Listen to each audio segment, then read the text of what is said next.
Can a smartphone paired with an aftermarket optical lens come anywhere close to a DSLR when it comes to extreme zooms? That's what we're going to find out in this week's episode of EV Rider. Most of EV Rider is shot on a Samsung Z Fold 7. In fact, the shot that you're watching right now is being shot on that phone with a 3x optical zoom. But where it and most other smartphones fall apart are extreme digital zooms. For example, this clip to my left was shot with a 12x digital zoom at 4K, which is the maximum the Z Fold 7 allows with a 4K digital zoom. And as you can see, it's a blurry mess. That's why I was excited to try out Apexel's 20-60 optical zoom lens for smartphones. It screws into a clip that goes over your smartphone's primary lens. I headed to Jacksonville, Florida's downtown riverfront to try it out. You're looking at video with no post-production enhancements. It was shot using my Samsung's 8K video setting. To fill the screen and avoid seeing the lens's outline, meaning the crop video you're seeing is roughly 4K.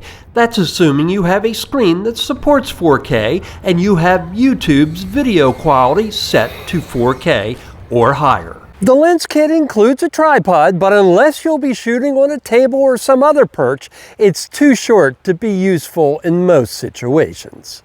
When you're zooming in this much, having a sturdy tripod is critical, or you'll end up with a shaky mess. The lens has two rings, one near the camera to zoom between 20 and 60x.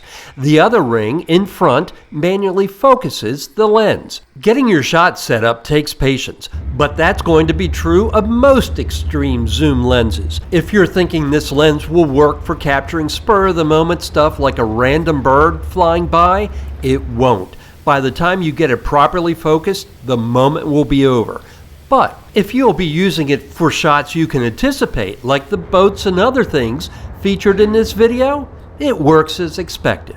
Although it's not perfect. The edges of some shots came out blurred, and there's some overall muddiness that's tough to avoid if you're not shooting in absolutely perfect conditions. However, from what I've seen, the optics on similar zoom lenses in this price class for DSLRs also struggle with details. And of course, with larger sensors and generally better optics, you obviously should expect higher quality from dedicated DSLRs or mirrorless cameras. A zoom lens like this requires patience to get worthwhile shots, but as you can see, it does expand the capability of this Z Fold 7.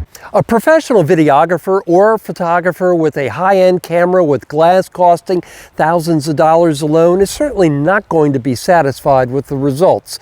But with that said, if you're on a budget, like most of us are, or you want to travel as light as possible, this lens is certainly serviceable. For anyone that's interested, I also took a series of 50 megapixel and 200 megapixel photos. You'll find those in this story on the web at evrider.tv. There's a link in the description field here on YouTube.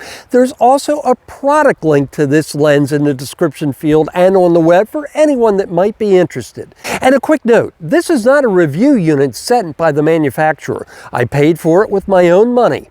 So if you found this episode of EV Rider useful, please go ahead and give this video a like, hit that subscribe button and the notification bell so I can bring you more product reviews like this one and more adventures in EV motoring. Thanks so much for watching, and we'll see you again soon.